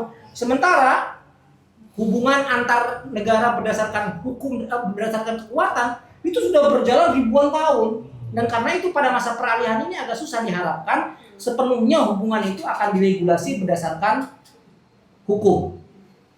Tetapi sebenarnya dari perspektif evolusi, capaiannya sudah ada, Bang. Capaiannya apa? Misalnya, dulu ada orang yang disebut sebagai Slobodan Milošević. Slobodan Milošević itu orang yang melakukan kejahatan HAM genosida di Bosnia. Dihukum dia di International Criminal Court di Den Haag. Dihukum sampai mati. Ada namanya Jean Paul Bemba. Jean Paul Bemba itu dulu orang Afrika yang komandan perang di perang Rwanda yang bunuh juga ratusan ribu orang pada perang Rwanda Hutu Tutsi yang disebut sebagai Rwandan genocide, itu genosida di Rwanda. Dihukum juga. Di Kamboja Pol Pot dan anak buahnya dihukum juga.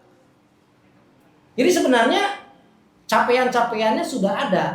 Ya, capaian-capaiannya sudah ada kalau kita lihatnya dari perspektif evolusi. Tetapi memang catatannya adalah selama ini orang-orang yang ditangkap, yang dihukum di medan hukum internasional itu adalah selalu orang-orang dari negara yang kalah atau negara lemah.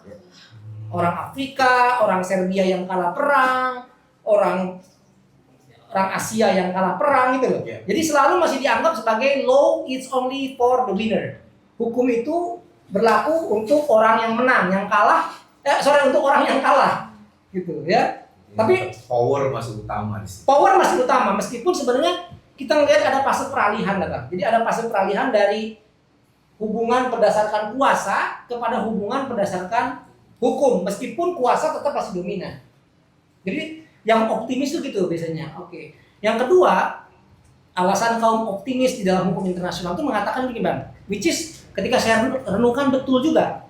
Kata para sarjana yang optimis itu, coba Anda renungkan dengan hukum yang ada di negara Anda.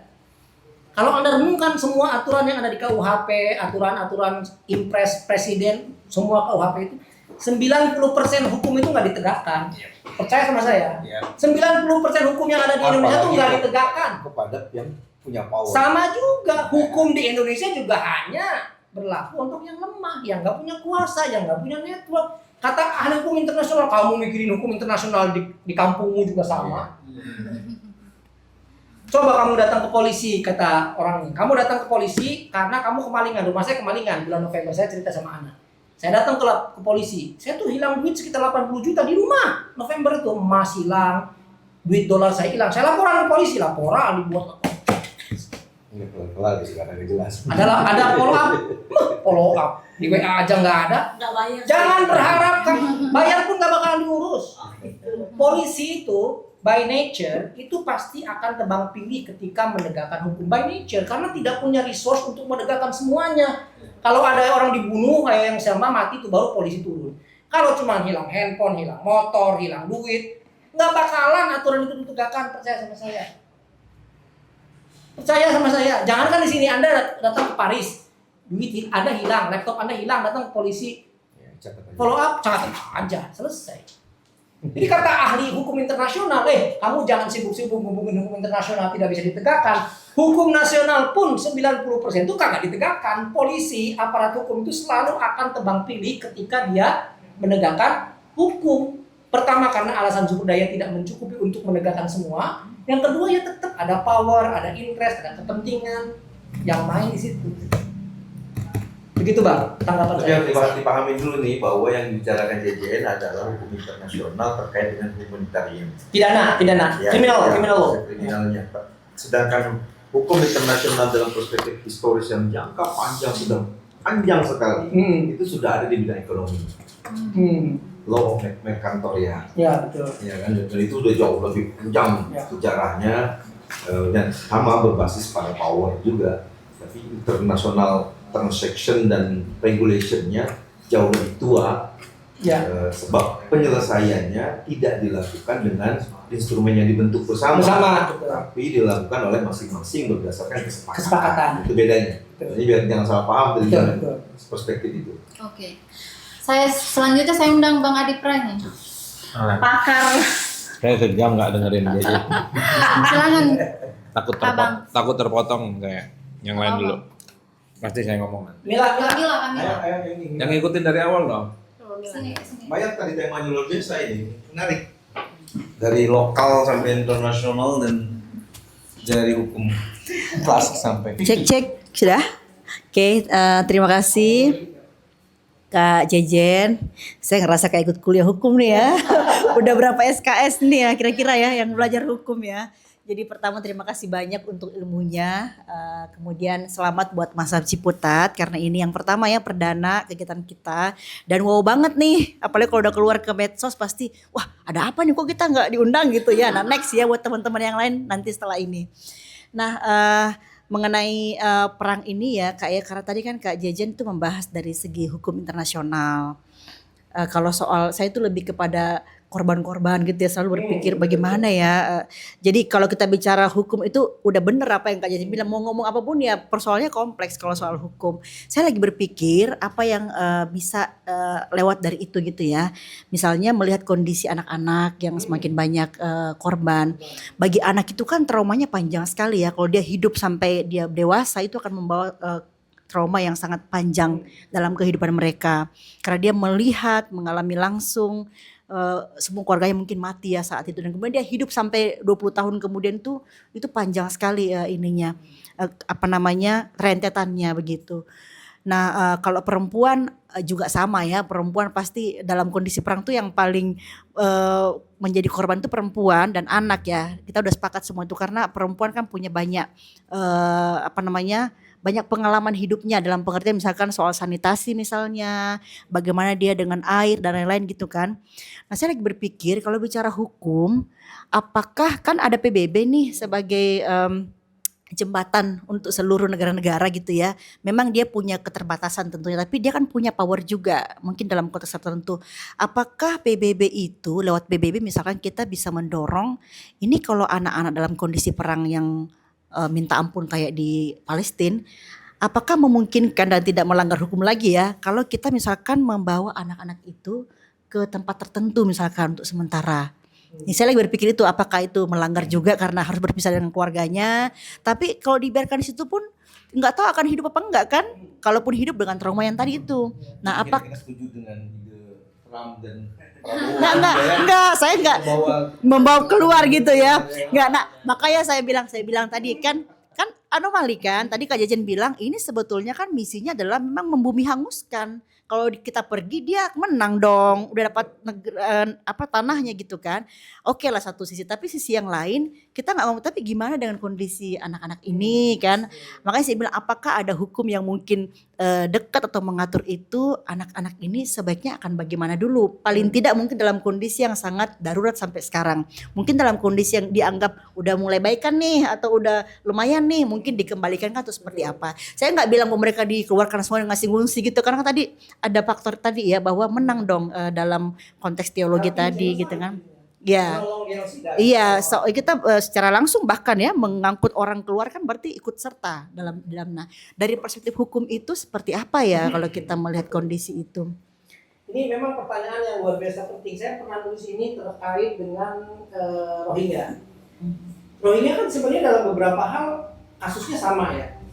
Dalam artian bahwa ini ada satu etnik tinggal di satu wilayah yang ingin dibuang oleh pemerintahan setempat. Pemerintahan ini pemerintahan Burma, Myanmar, mereka dianggap sebagai bukan bagian dari warga Burma dan karena itu orang Myanmar itu ingin dibuang dari Rakhine State, dari Rakhine. Makanya mereka jadi stateless kan. Dan stateless itu orang yang tidak punya kewarganegaraan. Jadi stateless person atau kelompok tanpa kewarganegaraan terbesar di dunia itu adalah orang Rohingya. perdebatannya waktu itu di dalam studi Rohingya yang saya tahu adalah kalau orang Rohingya ini ditolongin semua keluar, itu kan seolah-olah membantu rezim militer di Myanmar mencapai tujuannya untuk ngebersihin Rakhine ini dari orang Rohingya. Tetapi kalau orang Rohingya itu tidak ditolong keluar, ditolong di luar, habis Mati juga, iya. dibunuh juga gitu loh. Nah, di dalam paper saya, dalam artikel itu saya bilang begini di dalam paper itu. Sebenarnya di dalam hukum internasional itu ada yang disebut sebagai prinsip interim protection approach. Interim protection approach itu adalah perlindungan sementara. Jadi dia diambil melindungi sementara tapi wajib dibalikin. Tetapi di dalam prinsip interim protection approach itu ada dua hal yang harus dilakukan. Pertama, harus ada langkah nyata dari komunitas internasional untuk memastikan pelaku itu menghentikan tindakan-tindakan kekejamannya. Kalau ininya tidak jalan, ini diambil, maka dia seolah-olah menolong dan memuluskan usaha genosida. Paham nggak? Jadi kalau kita cuma ngambil, tapi kita tidak push agar mereka memenuhi atau menaati hukum internasional, maka seolah-olah kita nolong rejim ini untuk genosida di Palestina atau genosida di Myanmar kan. Makanya harus ada dua langkahnya sebenarnya. Pertama, memastikan dulu orang-orang Zionis atau orang-orang pemerintah Burma itu taat sama hukum internasional. Kan kalau dia taat sama hukum internasional, misalnya ada hukum yang jelas melarang untuk menarget anak-anak dan perempuan, itu aja lakukan. Itu aja lakukan. Kalau itu dilakukan, tapi kita sementara nolong mereka keluar, sebenarnya bisa.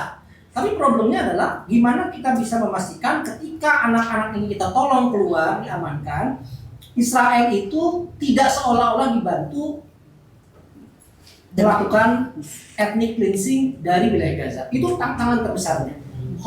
Bagaimana kita meyakinkan dua langkah itu sepadan, langkah perlindungan sementara dan langkah penekanan secara publik, baik melalui Badan PBB, bilateral dan lain-lain untuk memastikan bahwa kejahatannya juga dihentikan. Karena kalau salah satunya tidak dilakukan, itu malah akan berujung pada betul-betul tindakan genosida yang luar biasa. Kita betul-betul ngebantu mereka untuk clean. Secara hukum itu memungkinkan ya. Memungkinkan, tapi dengan dua tadi ya. Harus, kalau kita mau narik mereka, kita harus ada jaminan bahwa ini berhenti. Jadi ini sementara aja gitu. Nanti harus balik lagi. Tapi kalau tidak ada jaminan itu yang repot. Karena ketika mereka ditarik keluar, nggak bisa balik lagi, udah. Jadi seolah-olah kita membantu mereka mewujudkan tujuannya untuk ethnic cleansing, untuk penghapusan pembersihan etnik itu dari wilayah konflik.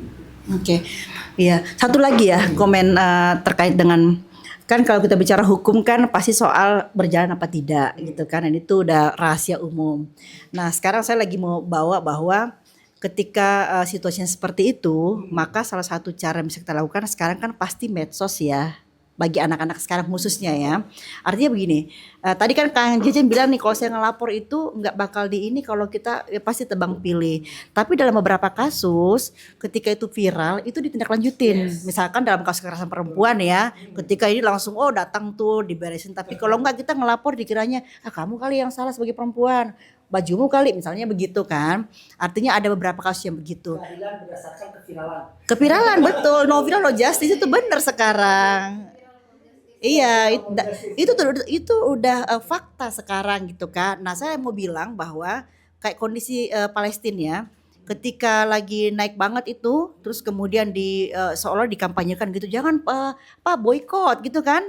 Boykot produk Israel dan Amerika dan teman-temannya gitu kan. Misalnya Starbucks agak sepi waktu itu, pernah beberapa fase kan, KFC, McD, bahkan anak kecil tuh ada yang bilang gini, jangan makan McD, kenapa? Itu kan Israel gitu. Nah dalam hati emang kamu tahu Israel?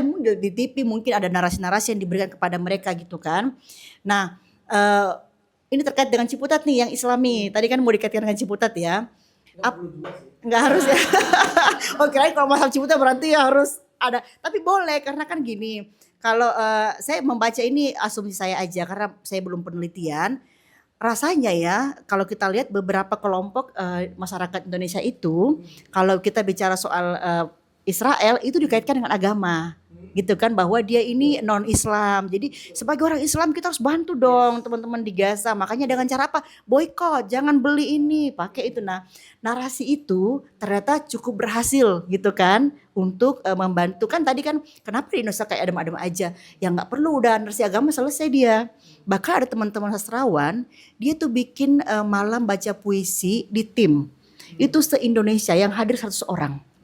Itu sebagai bentuk kepedulian mereka pada Gaza gitu ya. Jadi maksud saya teman-teman Sadiman pun punya cara-cara kreatif untuk mengekspresikan kepedulian mereka terhadap Palestina gitu kan. Jadi kita nggak adem, tapi kita merasa kayak kita Islami ya sama dengan mereka, kita pasti bela gitu, nggak perlu demo-demo lagi. Tapi mereka dengan boykot mungkin produk-produk yang dianggap produksi sana gitu kan, atau teman-temannya. Kemudian juga mereka melakukan cara-cara yang lain. Jadi apakah cara itu mungkin bisa menjadi alternatif narasi gitu ya yang dibangun untuk mungkin upaya juga untuk menghentikan program ini gitu ya. Ada diskusi etis yang menarik. Kalau Anda lagi jogging bawa iPhone 17 terbaru, baru beli kemarin, sepatunya apa yang paling mahal sekarang? Buat Siapa yang bisa? On. Sepatu on. Pokoknya kalau kamu dihitung itu dari mulai handphone, jam Rolex sampai sepatumu itu mungkin katakan 50 juta. Anda lagi jogging. Tiba-tiba ada anak kelelep. Anda loncat kan? Wah, loncat. Mau nolong anak itu toh? Nggak apa-apalah, handphone hilang juga nggak apa-apa. Rolex rusak nggak apa-apa demi nyelamatin nyawa. Nyawa kan nggak ada harganya, betul ya? Pas lagi jogging. Nah, Anda kan katakanlah hilang 30 juta tuh karena handphonenya rusak, ngerek. Di dalam peristiwa itu. Nah, pertanyaan etisnya adalah mau nggak donasi 30 juta kepada 15.000 orang yang mati di Gaza? Enggak. Karena dalam diskusi etik itu ternyata ada yang disebut sebagai neighborhood principle. Kalau peristiwanya dekat banget dengan kita cenderung mau nolong. Tapi kalau jauh banget, 15.000 orang mati, bukan kelelep mati dibomin. Kita mau bayar 5.000 aja nggak mau, 10.000 aja nggak mau. Padahal kalau lagi jogging itu ada anak mau kelelep, handphone kebuang nggak apa-apa, menyelamatkan anak yang mau kelelep. Nah, pertanyaan etisnya adalah kamu mau nggak nyumbangin 20 juta, 15 juta, 10 juta untuk 15.000 orang yang mati sekarang, meskipun jauh tempatnya. Jadi itu bukan respon, tapi untuk secara tidak langsung merespon apa yang kamu sampaikan itu. Memang itu kecenderungannya selalu seperti itu kita. Kita memang kalau tempatnya jauh itu agak susah attachmentnya. Mungkin saya kira salah satu problemnya itu orang Indonesia itu mungkin nggak terlalu attach dengan isu Palestina itu karena secara geografis kejauhan. Jadi susah gitu. Kalau dulu kan kita waktu belajar di Ciputat ya generasi 90-an 2000-an itu kan ada pan-islamisme.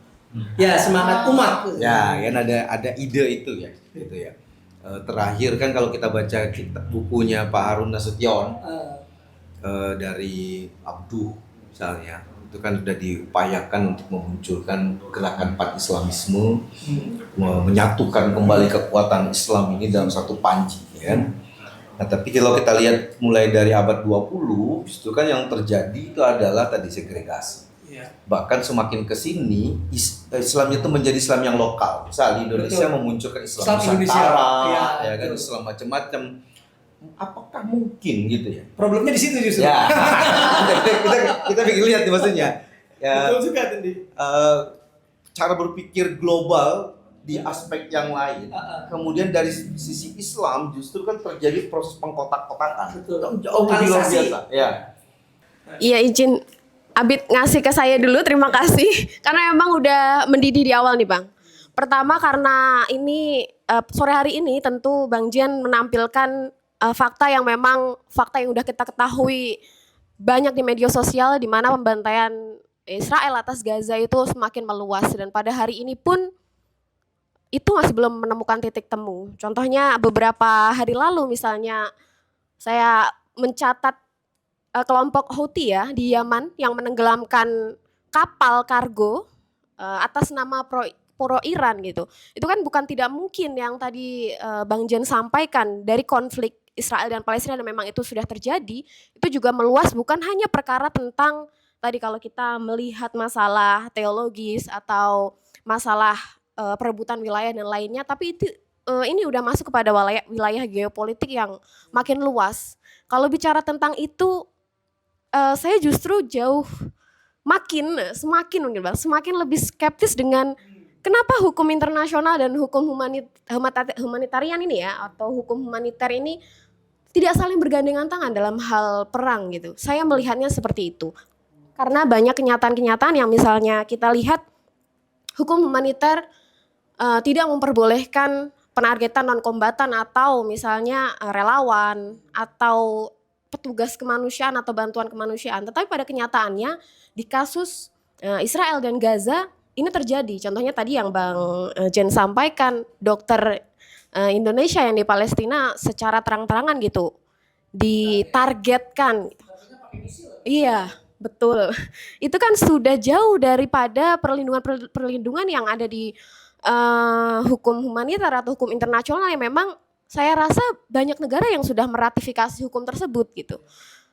Jadi tadi kembali lagi, kalau memang kita terlalu lama berada dalam power base daripada transisi di hukum yang sekarang berarti masih berada di ambang gitu ya Bang. Apakah nanti akan berjalan dengan lancar gitu dengan penggunaan hukum-hukum yang sudah diratifikasi tapi tidak pernah dijalankan? Saya skeptis sekali Bang. Mungkin tidak pernah dijalankan hukum internasional dan hukum humaniter dalam konteks perang. Misalnya tadi Bang Jen sampaikan perang Rohingya atau mungkin Turki di Kurdistan dan lain-lain yang sejenisnya gitu. Itu tidak pernah kelar. Apakah ya benar mungkin kecurigaannya adalah sebenarnya hukum-hukum humaniter atau hukum internasional dibalut dari power base yang memang tidak hilang dari ribuan tahun lalu. Apakah mungkin seperti itu gitu? Karena contoh lagi sebenarnya tadi saya jadi ingat tentang hukum internasional UNCLOS ya. Di Laut Cina Selatan ya. Di Laut Cina Selatan yang pada hari ini pun tidak terselesaikan. Cina mengklaim bahwa 9 atau 10 garis putus itu adalah punya dia, tetapi hukum internasional tahu kebenarannya dan sampai sekarang kenapa tidak bisa selesai.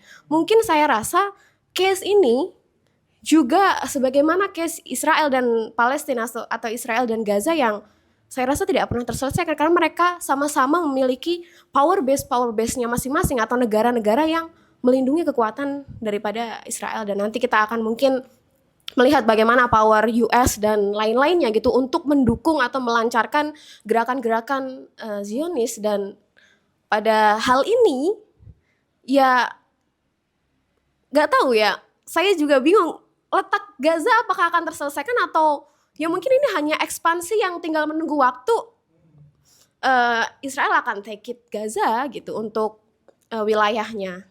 Nah gitu Bang. Terima kasih. Mungkin saya komentar, Putin melakukan pelanggaran hukum dalam hal ini karena dia menarget kapal kargo sipil, meskipun kapal kargo sipil itu dianggap sebagai pihak yang membantu Israel secara tidak langsung. Tapi menurut saya dengan menarget kapal kargo di lautan itu bukan kapal militer, kemudian ditenggelamkan itu juga pelanggaran. Kita harus fair juga bahwa kalau Putin melakukan pelanggaran atau kalau pihak yang Hamas melakukan pelanggaran ya pelanggaran. Kita harus fair juga. Kita tidak boleh bilang bahwa Hamas, Houthi dan pihak-pihak dari kelompok-kelompok Islam juga tidak melakukan pelanggaran. Nah, juga itu bullshit juga gitu ya. Pelanggaran terjadi, tapi proporsi pelanggaran terbesar yang memang dilakukan oleh kelompok Zionis, kelompok Israel. Jadi Houthi melakukan pelanggaran dan itu memang secara geopolitik menjadi sangat rumit karena kita tahu kan Yaman itu meskipun dia Syiahnya Zaidiyah tetap dianggap sebagai proksi dari Iran yang sama-sama Syiah, meskipun Syiahnya beda banget karena Syiah Zaidiyah yang ada di Yaman itu dulu nggak pernah jadi proksi Iran. Syiahnya yang ada di Yaman itu sangat dekat dengan Sunni karena Zaidiyah itu sebenarnya Sunni Syiah yang udah gabung gitu ya. Jadi secara teologi dia lebih dekat ke Sunni sebenarnya. Baru belakangan dianggap sebagai proksi Iran dan kemudian menjadi semakin complicated karena Saudi yang Sunni menganggap ada musuhnya tanda kutip Syiah di tetangganya Yaman dan kemudian dianggap Yaman itu proksinya Iran dan Iran Houthi mendeklarasikan diri juga mendukung Iran dan lain-lain. Tapi ini lebih ke persoalan geopolitik saya kira ya. Hukum internasional juga saya tidak mau ngomong aspek yang pesimisnya tadi ya. Pesimisnya kan udah cukup. Yang optimisnya adalah sebenarnya dari perspektif humanitarian assistance kan hukum internasional juga ngatur misalnya tentang bantuan-bantuan anak-anak. Saya kerja di UNICEF ngasih bantuan kemana gitu ya, kemudian ada IOM, ada WHO, ada UNHCR dan lain-lain kan kerja sini humanitarian assistance-nya itu jalan sebenarnya. Kalau melihatnya dari perspektif humanitarian assistance sebenarnya jalan. Yang nggak berjalan itu adalah terkait dengan penegakan kasus-kasus pidananya. Sebenarnya itu, jadi kasus-kasus pidananya ini yang tidak bisa ditegakkan karena menyangkut dengan power relation tadi. Aspek lain sebenarnya itu jalan, humanitarian assistance, diplomasi kan jalan tuh, ya kan? Meskipun banyak hambatan di sana sini, bantuan-bantuan untuk baik kelompok-kelompok Rohingya, kelompok-kelompok Palestina, Gaza itu kan jalan sebenarnya. Jadi yang memang jadi problem terbesar itu adalah di dalam criminal law, international criminal law-nya bagaimana orang-orang yang secara hukum pidana ditetapkan sebagai pelaku kejahatan itu dalam tanda kutip diadili. Nah itu yang gagal memang, itu yang belum bisa sepenuhnya ditegakkan. Kalau elemen lain saya kira udah relatif jalan. Basnas itu apa itu domain juga ngirim Basnas. Ya misalnya sistem dari Indonesia ngirim difasilitasi oleh UNHCR, difasilitasi sama UNICEF, difasilitasi sama UNRWA, WHO atau WHO itu kan semua international law, treaty kan diatur sama. Tapi baru sebatas itu bang ya. Perjanjian internasional. Hukum pidana juga sudah diterapkan sebagaimana tadi saya contoh, tetapi diterapkan pada negara-negara lemah. Rwanda, Kamboja, Serbia gitu ya. Nggak pernah tuh misalnya yang melakukan kejahatannya Amerika gitu atau Israel atau misalnya Eropa gitu kan nggak ada yang diadili. Mahkamah Dulu Tony Blair sama Bush betul sudah dinyatakan sebagai, tapi kan untouchable. Dulu ada satu orang presiden dari Chile namanya Pinochet, itu mantan presiden Chile, itu melakukan kejahatan HAM di masa pemerintahan dia kayak Soeharto lah. Itu ketika dia terbang ke Inggris, padahal udah mantan presiden, ditangkap itu sama Inggris, mau diadili. Karena di dalam hukum internasional itu ada yang disebut sebagai universal jurisdiction. Universal jurisdiction itu adalah yurisdiksi yang memberikan kewenangan pada siapapun di dunia ini untuk menangkap dan mengadili pelaku kejahatan HAM berat. Misalnya kejahatannya di Indonesia, itu bisa ditangkap ketika dia ke Thailand ditangkap boleh. Makanya dulu, mohon maaf ya, ketika Pak Prabowo dulu sebelum jadi presiden dianggap sebagai pihak yang melakukan pelanggaran HAM, dia nggak berani pergi ke negara-negara tertentu karena bisa ditangkap. Karena ada prinsip yang disebut sebagai yurisdiksi universal. Siapapun yang melakukan pelanggaran HAM berat dimanapun bisa ditangkap oleh siapapun. Pinochet dari Chile ditangkap di Inggris, diadili di Spanyol. Karena banyak orang-orang Spanyol yang tinggal di Chile jadi korban. Jadi itu ada prinsipnya. Itu sebenarnya diambil dari hukum bajak laut, piracy law. Kan dulu zaman hukum internasional awal itu ada kejahatan yang boleh diadili oleh siapapun di dunia ini, yaitu bajak laut. Jadi bajak laut itu kan dia adanya di tengah-tengah lautan. Siapa yang bisa mengadili bajak laut? Siapapun yang nangkepnya. Yang nangkepnya bendera Spanyol, tangkap aja, diadili di Spanyol. Yang nangkepnya bendera Inggris, tangkap aja, bawa ke Inggris. Nah, pelaku pelanggaran HAM itu dikiaskan, disamakan dengan seperti hukum bajak laut dulu. Jadi siapapun melakukan pelanggaran HAM berat bisa diadili. Dan yang menarik, tidak ada masa kadaluarsa HAM itu. Mungkin orang Israel yang melakukan kejahatan sekarang tidak bisa diadili, tapi 20 tahun yang akan datang, 30 yang akan datang, kalau dia masih hidup bisa diadili. Apa contohnya di Indonesia yang paling gampang? Pelaku kejahatan HAM di Kerawang, kasus Rawa Gede di Belanda kan masuk pengadilan HAM, ya kan? Masuk pengadilan HAM karena janda-jandanya masih hidup, korbannya dia menggugat Belanda karena Belanda dianggap melakukan kejahatan HAM dengan melakukan pembunuhan massal di Karawang, Rawa Gede. Jadi di dalam hukum HAM itu ada prinsip pengecualian, yaitu prinsip retroaktif. Jadi hukum itu secara umum tidak boleh berlaku surut, kecuali dalam hukum HAM bisa berlaku surut. Jadi kejahatannya tahun 40, 30, yang penting masih ada korbannya atau ahli waris dari korban yang mengajukan ke pengadilan untuk kasus itu bisa diadili. Makanya kasus HAM yang saya selalu punya optimisme, oke lah orang Israel ini mungkin sekarang bebas, karena dulu juga namanya Slobodan Milosevic itu lama, udah 10 tahun, 15 tahun baru diadili di pengadilan hak internasional di Den Haag, di ICC. Karena HAM itu punya prinsip retroaktif ke belakang. Kalau pelanggarannya sudah terjadi, meskipun sudah lama, tapi masih ada korban, itu bisa orang itu diadili. Jadi ada optimis sedikit lah. Apa ya? Kalau saya kan pikirannya pendek-pendek, yang hampir sama dengan mungkin ya kebanyakan orang di Indonesia secara umum. Apapun perspektifnya terkait dengan konflik Israel dengan Palestina, kan orang pada akhirnya ingin tahu apa yang bisa menghentikan kekejaman ini. Kan itu saja sih sebenarnya. Orang nyebut Israel kuat semacam ini karena Amerika, dan siapa yang berhenti dan berhasil menghentikan Amerika, kan disitulah kemudian bisa menyelesaikan persoalan ini. Artinya apa? Mau perspektif teologis, apakah perspektif hukum, dan seterusnya. Ini kan memang hanya sebatas diskusi dan teman-teman akademik, dan itu tidak bisa dibantah. Semua orang mengutuk kekerasan ini. Kemudian begitu banyak kan hujatan-hujatan bahwa apa yang dilakukan oleh Israel ke Palestina di Gaza ini kan kejahatan perang, kejahatan HAM dan seterusnya. Tapi kan yang ingin agak sedikit lebih maju, misalnya siapa yang sebenarnya bisa menghentikan kekejaman ini? Karena 1 nyawa setiap hari, bahkan ribuan nyawa tiap hari, itu bagi saya nggak bisa ditolerir atas nama apapun, atas nama tadi ethnic cleansing lah, macam AI dan segala macam AI yang bukan kita diskusikan seperti Wapres ya. Biar agak sedikit ramai kan, harus ada gitu-gituan ya.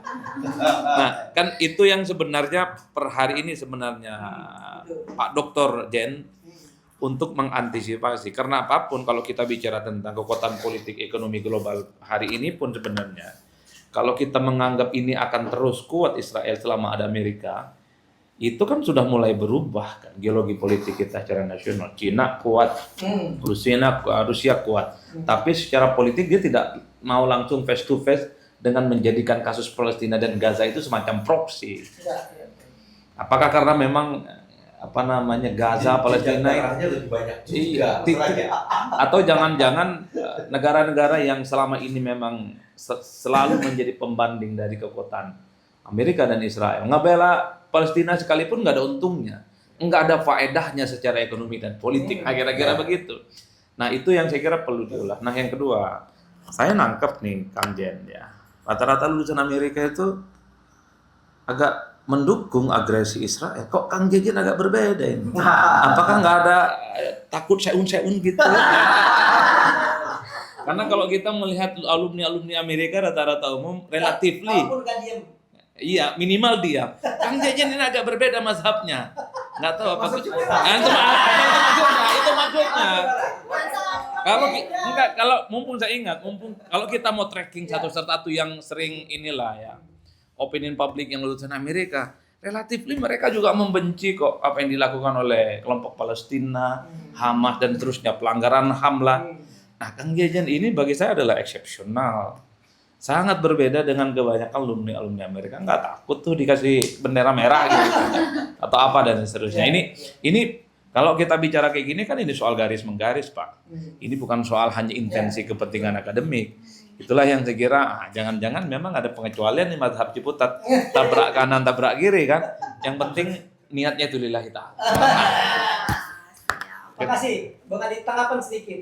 Saya kira begini, memang betul. Salah satu kunci bagi resolusi konflik yang terjadi di Timur Tengah itu adalah sebenarnya perubahan terhadap kebijakan politik luar negeri Amerika. Kalau kawan-kawan ngira saya ini kok kenapa lulusan Amerika sangat kritis terhadap Amerika, saya kira saya sejalan dengan sebagian besar juga sarjana dan warga negara Amerika, karena di Amerika pun sikap kritis terhadap Israel itu sekarang masif sekali di mana-mana. Di mana-mana loh.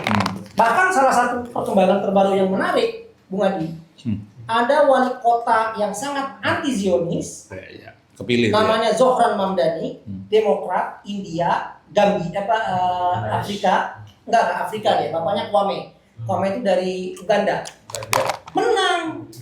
Jadi sebenarnya arus bawah di Amerika juga sudah sangat muak dengan apa yang terjadi di Palestina. Bayangkan kawan-kawan, setiap tahun Amerika itu hampir pasti menang karena populer bukan kan primary Demokrat menang dan di New York itu 90% Demokrat, tinggal lawan Republikan aja, betul. Tapi kan itu aja sudah satu disebut sebagai political shift gitu ya di Amerika. Di Amerika itu sekarang gerakan-gerakan yang lebih kritis terhadap Israel itu muncul. Misalnya ada namanya Tucker Carlson, itu mantan presenternya Fox yang sangat pro Trump.